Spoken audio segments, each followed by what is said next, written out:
Some friendships are deeper than blood. This is the story of Bayo and Nonso, two strangers who became brothers, and the family that fate brought together. Then tore apart. It all started in their first year at the University of Ibadan. Bayo Adewale from Ibadan, Nonso Okafor from Enugu, two young men with different roots, but one goal, to succeed. They met during their screening exercise. Shared the same hostel. Became roommates.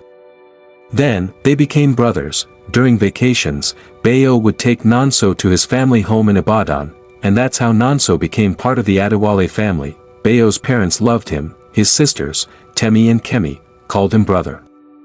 And for a long time, life was perfect. Then came the tragedy. Bayo was killed, shot dead by unknown gunmen. The Adewale family broke, their only son, gone, but Nonso stayed. He didn't run. He didn't disappear. Instead, he became their son. Years passed. He graduated with a degree in accounting, got a job in Lagos, and when Bayo's parents couldn't afford to send Temi and Kemi to school, it was Nonso who stepped in. He trained them, cared for them, protected them. Time flew by. Temi, the eldest sister, graduated.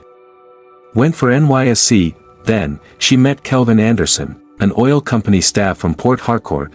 They met at a wedding in Ibadan, and just like that, they fell in love. 1 year later, Temi and Kelvin decided to get married. Before anything, they traveled to Lagos to meet Nonso, her big brother, her sponsor, her protector. Kelvin introduced himself.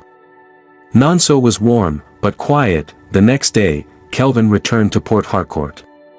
And Temi stayed back in Lagos. 2 days passed. And then Nonso said something that broke Temi. Temi, you can't marry Kelvin. Temi was shocked. Why? Why would you say that? He's a good man. But Nonso gave no reason. Temi, angry and confused, packed her things and went back to Ibadan. Temi confided in her friends. They planted doubt. Maybe he wants you for himself. He's not even your real brother, babe. You don't owe him anything.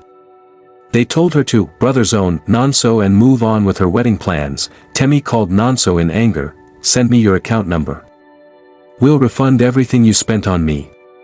My fiancé can afford it. But Nonso didn't respond. He stayed silent. The pain too deep to explain. Then came the family meeting in Ibadan. Mr. and Mrs. Adewale called all 3 children, Temi, Kemi, and Nonso. Everyone was excited, except Temi. She avoided Nonso's gaze. The meeting began. When it was Nonso's turn to speak, he stood up and said, "Before I say anything about the wedding, I want to introduce someone. This is Bunmi, my fiancé." Everyone was surprised. Even Temi looked up. But Nonso wasn't done. "Temi, I need to tell you something. 7 years ago, Bayo and I were in our room. He stepped out to buy a candle. On his way back, he was gunned down. I saw the face of the man who pulled the trigger, and Temi, that man is Kelvin, the man you're about to marry." Dead silence. Tears welled up in their mother's eyes. Temi collapsed into a chair. It all made sense. The silence, the warning, the pain in Nonso's voice. Temi remembered how she ignored his calls, how she mocked his silence, and now, this? Why didn't you tell me before? You never gave me a chance. The wedding was called off. Kelvin was reported to the police and later arrested. Temi fell into depression, but with family support, she healed. She later founded a non-profit in Bayo's name to support youth violence victims. And Nonso, he got married to Bunmi, and the family finally found peace again. Temi, still doubting Nonso's claim, went ahead with the wedding. Months later, Kelvin confessed during a domestic fight. He did kill someone in Ibadan during his university days. Temi collapsed that day. Their marriage ended, and she never recovered from the guilt. Never let love blind your judgment. Not everyone who corrects you is against you, and sometimes, the people we call strangers are more family than blood. Listen.